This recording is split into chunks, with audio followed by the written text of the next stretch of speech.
What's good? It's your boy HBK Trish back at it again with another one. George Carlin fan, stand up, man. A lot of subscribers has been telling me to check out on airlines and flying.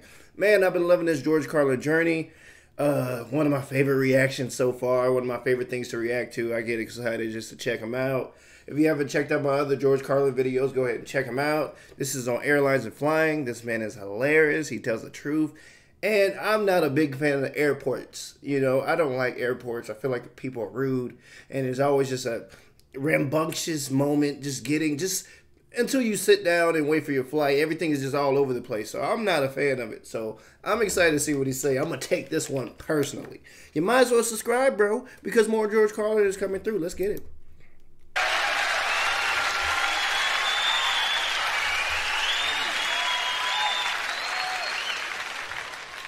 Something else we have in common, flying on the airlines and listening to the airlines announcements and trying to pretend to ourselves that the language they're using is really English.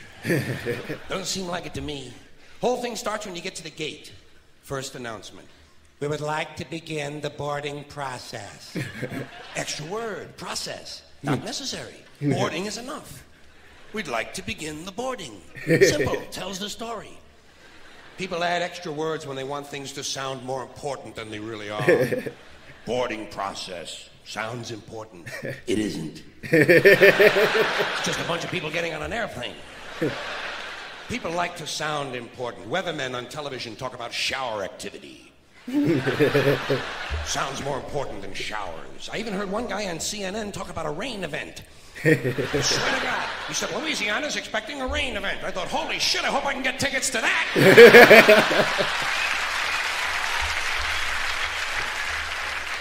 Emergency situation. News people like to say, police have responded to an emergency situation. No, they haven't. They've responded to an emergency. We know it's a situation. Everything is a situation. Anyway, as part of this boarding process, they say, we would like to pre-board. Well, what exactly is that anyway? What does it mean to pre-board? You get on before you get on?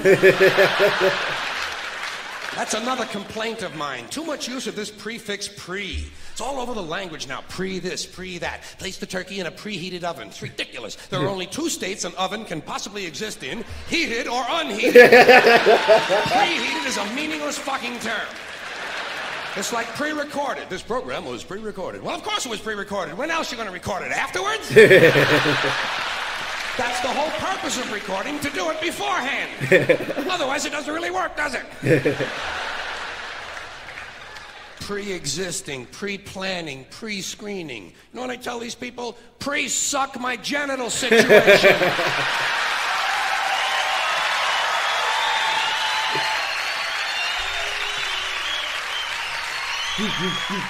And they seem to understand what I'm talking about.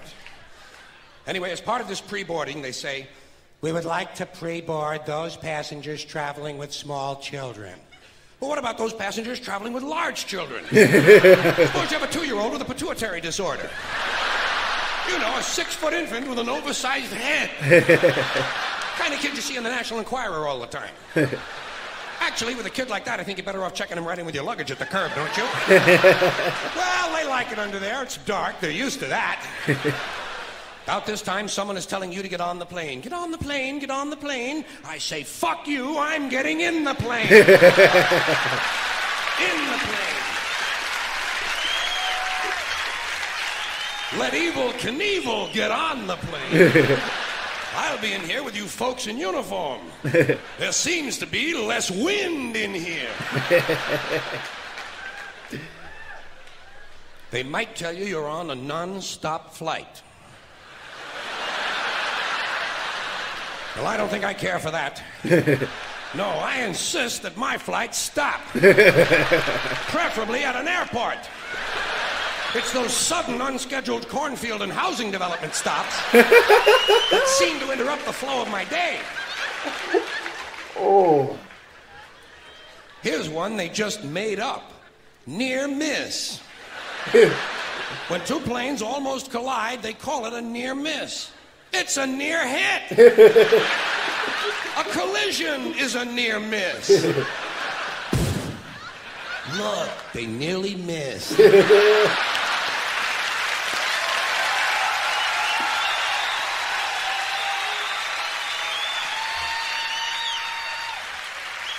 Yes, but not quite. They might tell you your flight has been delayed because of a change of equipment. Broken plane. Tell me to put my seat back forward. Well, I don't bend that way. If I could put my seat back forward, I'd be in porno movies. Then they mentioned carry-on luggage. First time I heard carry-on, I thought they were going to bring a dead deer on board. I thought, what the hell do they mean with that? Don't they have the little TV dinners anymore? Then I thought, carry on, there's going to be a party. People are going to be carrying on the plane. Well, I don't care for that. I like a serious attitude on the plane, especially on the flight deck, which is the latest euphemism for cockpit. Can't imagine why they wouldn't want to use a lovely word like cockpit. Cockpit. Especially with all those stewardesses going in and out of it all the time.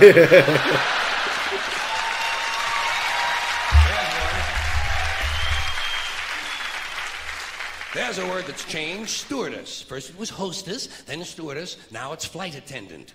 You know what I call them? The lady on the plane. Sometimes it's a man on the plane now. That's good, equality. I'm all in favor of that.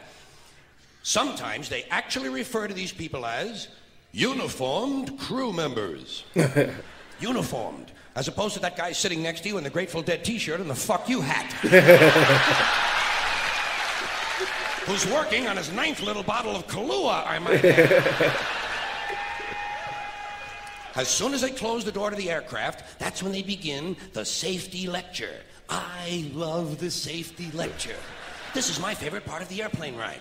I listen very carefully to the safety lecture, especially that part where they teach us how to use the seat belts. Imagine this. Here we are, a plane full of grown human beings, many of us partially educated, and they're actually taking time out to describe the intricate workings of a belt buckle.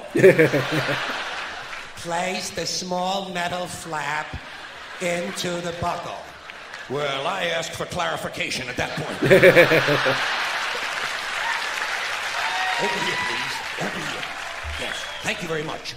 Did I hear you correctly? Did you say place the small metal flap into the buckle, or place the buckle over and around the small metal flap? I'm a simple man. I do not possess an engineering degree, nor am I mechanically inclined. Sorry to have taken up so much of your time. Please continue with the wonderful safety lecture. Seatbelt. High-tech shit. Oh my god, this band is hilarious, man. I was so into it. I forgot to freaking pause, man. I was in the zone because I freaking feel him, man. I feel him, man. I hate airplanes, man. I hate airports. I like getting to where I need to go, though, but I hate going. You know what I'm saying? Dang, I forgot to pause and all that, man, because I'm zoned in, man. This is hilarious, man. Hilarious. The safety lecture continues. The next thing they do, they tell you to locate your nearest emergency exit. I do this immediately. I locate my nearest emergency exit, and then I plan my route. You have to plan your route. It's not always a straight line, is it? Sometimes there's a really big fat fuck sitting right in front of you.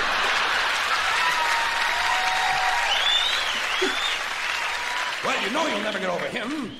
I look around for women and children, midgets and dwarfs, cripples, war widows, paralyzed veterans, people with broken legs, anybody who looks like they can't move too well. The emotionally disturbed come in very handy at a time like this. You might have to go out of your way to find these people, but you'll get out of the plane a lot goddamn quicker, believe me. I say, let's see. I'll go around the fat fuck, step on the widow's head, push those children out of the way, knock down the paralyzed midget, and get out of the plane where I can help others.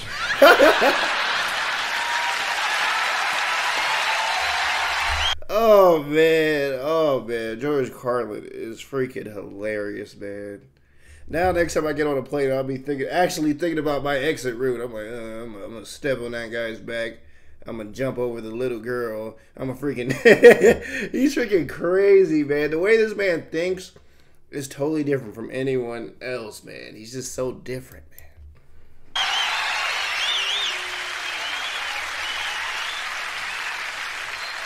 I can be of no help to anyone if I'm lying unconscious in the aisle with some big cocksucker standing on my head. I must get out of the plane, go to a nearby farmhouse, have a Dr. Pepper, and call the police. The safety lecture continues. In the unlikely event, this is a very suspect phrase. Yeah. Especially coming as it does from an industry that is willing to lie about arrival and departure times. In the unlikely event of a sudden change in cabin pressure, roof flies off.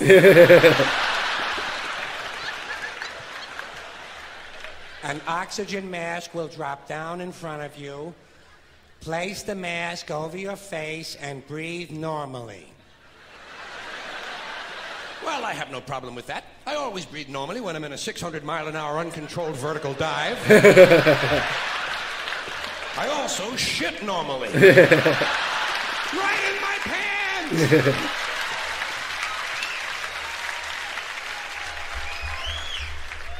They tell you to adjust your oxygen mask before helping your child with his.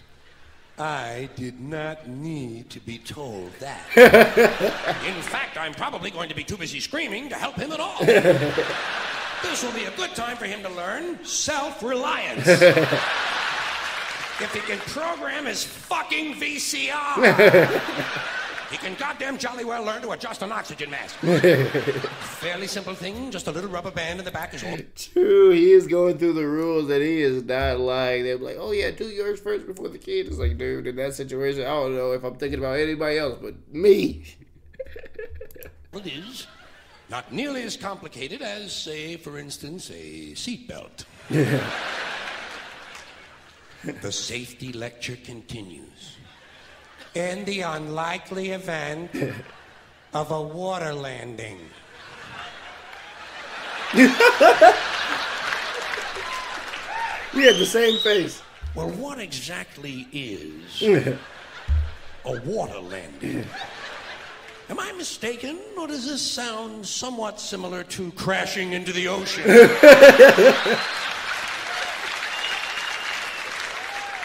Your seat cushion can be used as a flotation device.